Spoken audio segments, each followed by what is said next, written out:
Okay, so welcome to another Tarot News at 8. I think today we'll definitely have to look at Trump as one of the readings, because obviously he's dominating the news, isn't he, at the moment, due to the Iran attack. And it's quite an interesting one for me, because I always thought Trump was anti-war. You know, he was a president who, you know, he wasn't pro-war, and I'm sure it's part of his campaign that he wouldn't enter any unnecessary wars.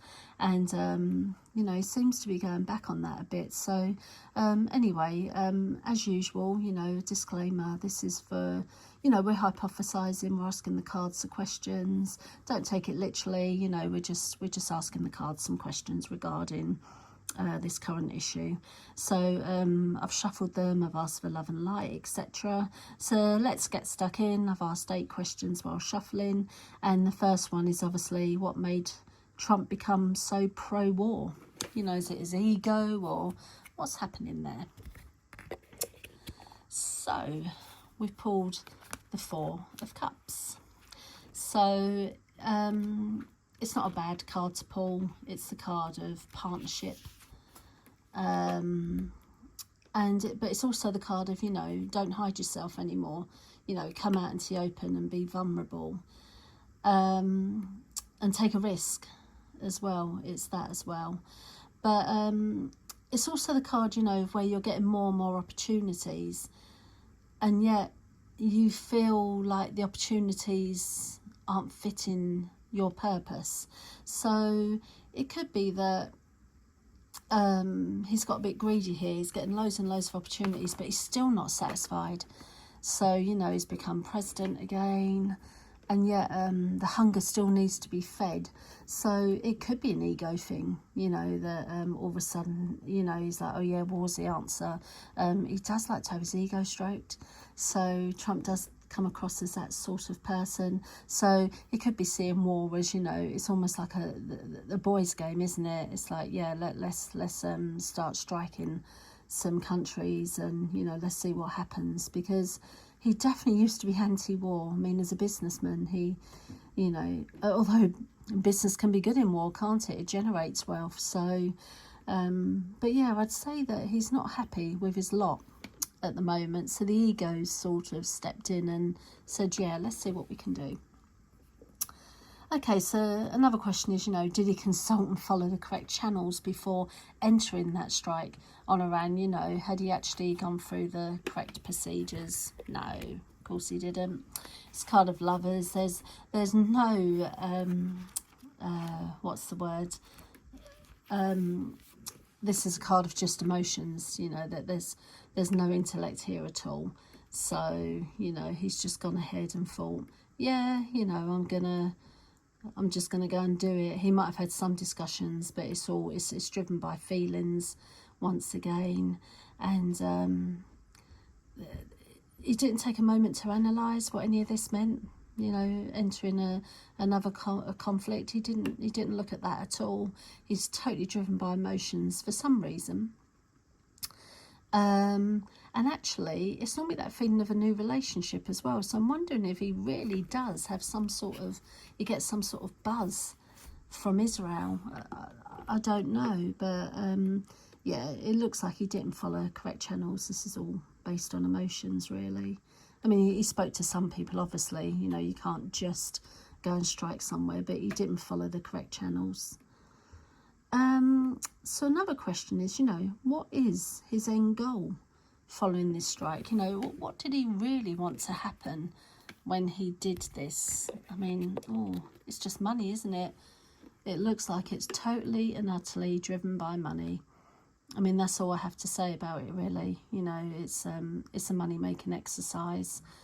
I suppose you could say it's easier to invade, you know, do some airstrikes and ask the people to rise up, than the cost it would take to disarm countries through the proper channels. So and obviously all the money that gets made, the prices of everything goes up, doesn't it, in war? And then you know, it's a quick money making exercise, conflict for about a month or two, and the amount of money that's made from that conflict is extraordinary. I mean, World War II made billionaires out of people. So unfortunately, his end goal, I don't think he cares at all about what happens to the people of Iran.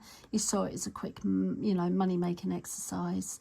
So unfortunately, that's what we have to put it down to. And you don't know if Israel may have even, that leader, may have said, look, I'll give you some money if you come in with us, and agree to the strikes. But there's no love here. This is just, it's all about money. So another question that I find interesting is, how does he really see MAGA? Like the cult of people that follow him, in the red hats and all, how does he really see them? So, well, not with a lot of love, actually. So just to put that out there, the Six of Cups is not a good love card. That's the first thing I'll say. It's contemplation, but it's looking back on the past and it's thinking about how far you've come, but it's normally it's heartache and it's sadness in love, and it's not a positive card, and it's sort of built on nostalgia and past, but I don't see it as a positive card at all. So he may be even at the stage where he's sitting there thinking, I've hyped myself up, I've hyped them up, but only trust can keep it all going. So it's almost like he's built up this movement based on nostalgia and how things were, but and that's the end of it. There's not a lot of substance to it. It's like, when he says make America great again, well, what does that mean? And he's trying to hark back to a past that is, you cannot retrieve anymore. It's all gone, and there's no future in hand. He's not really thinking about the future. He's sort of just holding on to the idea of past, and he doesn't look at his followers with contempt, but it's more of an empty feeling for them. He's just drummed up this idea of nostalgia to get them all going, but he doesn't know where he's leading them because there's nowhere to take them. You can't go back to the past. You have to keep moving forward. So I'd say he sees the MAGA movement as it's nostalgic and it was built on nostalgia, but that's about where it ends. I don't see any true feelings regarding that. And then something that really interested me, because I'm all into visuals, why did Trump wear that USA cap when he did the address to the nation?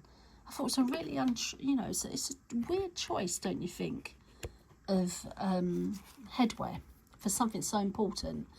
So, we've got a Champion of Wands here.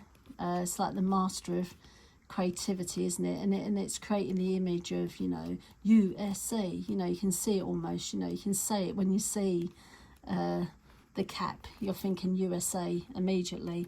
So I think he may have worn that to just create an immediate link there with, it's a visual link, isn't it? USA, look at me, wow. And you can see the horse, can't you? It's almost like the cowboy, yeehaw, it's almost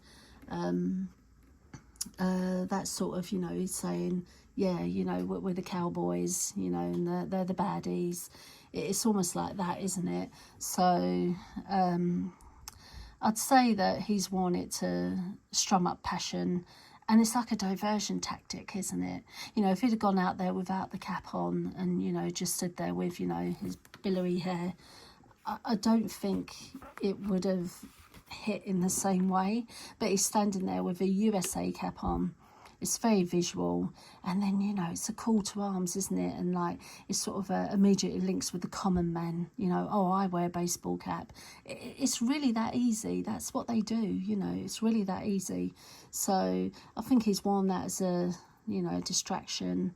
Don't worry about the fact I'm doing this. Just look at me. I'm your leader. I'm the cowboy. They're the baddies. Agree with me. So I did find it very interesting that he chose that cap. And then the next question, I suppose, is how do his fellow party members feel about this decision, and actually the MAGA themselves, because, you know, he did give off the idea that he was definitely anti-war. So we have the tower here, and that is, you know, the end of everything. Could be the end of Trump, because, you know, once you go apart, you go against one of your core principles, which was he was meant to be the anti-war figure. I felt that's the impression I got of him, that, you know, he wouldn't enter any unnecessary wars. Here he is, you know, and he is doing just that. So I think there'll be a lot of party members that want to strike him down and say, you know, get him out. He's no good. He's gone against everything he's said. I mean, they've let a lot of things slide probably. But, you know, this is almost like what are we doing here? You know, you haven't asked for the correct permission to do what you're doing. You've gone a bit gung-ho, you're acting like a cowboy, and you've gone into a war. You know, he started, you can say it's not a war, but, you know, he's gone into a war. He started a war with no immediate threat. You know, it's not as if Iran started bombing the USA. He's literally gone in there, and he's talking about the future. He's saying to stop the you know, that they could have a nuclear program, but they were decades away from getting a nuclear program. That's the impression I got. So I think a lot of his followers and a lot of his party members will be sitting there going, you know, what's going on here? This isn't the Trump that I voted in. You know, this is a Trump that's pro-war, and we didn't want pro-war. There's a lot of MAGA people whose fathers and sons and daughters and mothers are in the army, and they're sort of sitting there thinking, hang on, I voted Trump in because he said he was anti-war. What's going on? So I think at the moment it's not being perceived very well, and I think Trump's realised. You know, I do think he's realised, but he's got an ego, so he won't obviously say that he's realised that maybe he you know, the horse bolted a bit too soon, but yeah, it's looking like it's not good for him.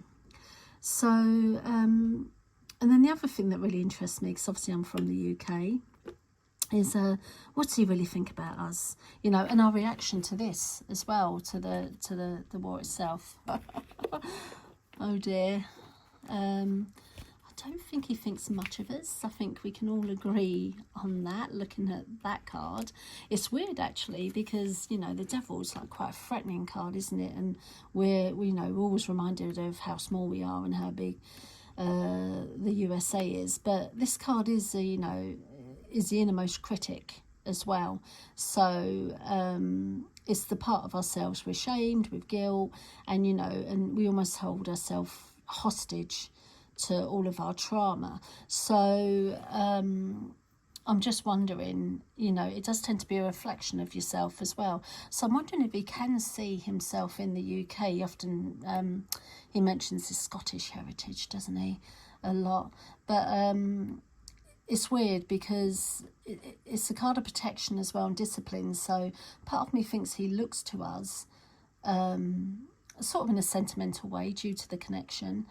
But they always make a big deal out of it, don't they, in WW2 and all that, you know, we came to UK's aid, but this is, the devil card is protection as well, the devil card. So I think he's looking at us and thinking, you know, you should be stepping up, you should be protecting us, you know. But obviously we responded quite late, didn't we? And now obviously Keir Starmer, who I don't even think is worth a reading. I don't know, maybe I should do a reading on him. But, oh God, he's so grey, isn't he? You know, there's no passion.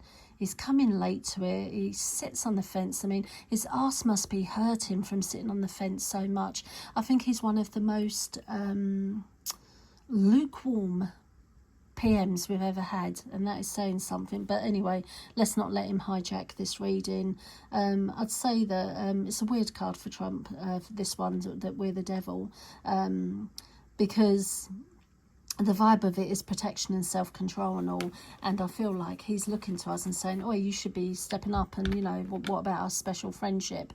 And we've been a bit lacking in response to it all, and we won't go into it in this reading, why it'd be too long, but, you know, you can see that he's expecting us to step up, protecting what he thinks is right, and we've come into it, but not immediately, and in a really sort of Keir Starmer way, isn't it? It's let's not talk about him anymore for now. And then the final one, I suppose, the final question is, will he be doing more strikes on other countries? Like, because we've had the Venezuela thing, which I found a bit shocking. And then, you know, now we've got Iran, and it started all this conflict. Like, he's dragged in Dubai and everyone's been involved, aren't they? Everyone. So let's see if he's going to be doing any more strikes in any other countries. So I don't get the impression he's going to. He's too busy at the moment, isn't he? Really dealing with the mess that has come of attacking Iran. It's sort of opened up a Pandora's box, hasn't it? I suppose this card is all about passions and visions and alignment. So I'd say at the moment he's too busy with all that's going on in the Middle East, you know, not everything that's happened regarding this strike on Iran. So, but the mere fact it's the card of passion and vigour, and I wouldn't rule it out. It's a card of creativity as well, which means, you know, he could be looking at creating more chaos. I mean, the question really, though, and it goes back to the beginning, you know, why did Trump become so pro-war? And it has to do with the ego, you know. That's what the cards are sort of saying, that it's for love. You know, it sounds strange saying that, doesn't it? Because war equals hate. But it's almost like it's an ego thing for him, that he loves the fanfare and the glory of it all. So I'd say that's why he's become a bit pro-war. But obviously it's going to be to his demise, because I do believe that party members and MAGA movement who saw him as an anti-war president are sort of sitting there reeling a bit probably. But anyway, we'll leave that there. It's got a bit longer than what I thought it would, but it's something that we need to discuss because it's very much in the news at the moment. And at first I didn't think I'd get anything from this reading, but as it's flowed, we've got a bit more out of it. So we'll leave that there, and you know, just look out for more from me regarding the current news and entertainment. Okay, take care. You can always leave in the comments if you've got any opinions on anything. Okay, bye.